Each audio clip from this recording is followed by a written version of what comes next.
Naglalakad na ako. Kasi kinuha yung sasakyan ng asawa ko. Kasi nagparking kami malayo-layo.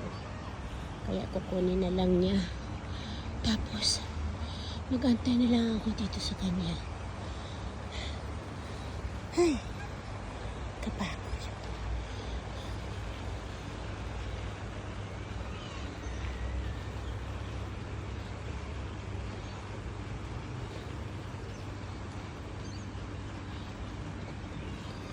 Ay,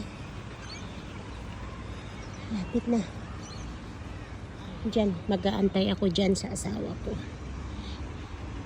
Pero, magte-take muna ako ng videos bago.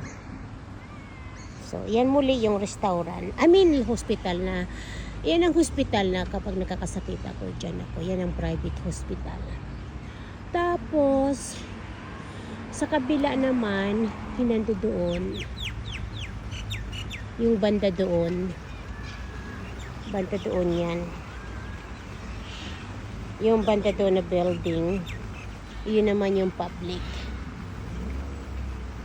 So magkatabi lang yan, guys.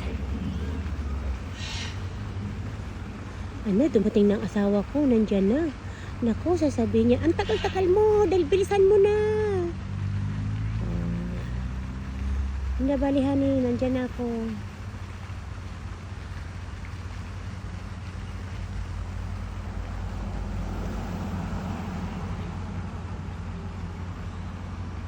Ay, ito na. Ay, ito na. Sinabi ko na nga ba eh. Ang bilis-bilis niyang kunin yung sasakyan. Ayun na. Sige guys. Magkita na lang tayo sa next videos. Ayun na. Here now, honey. Ayan. Sige guys. Thank you for watching.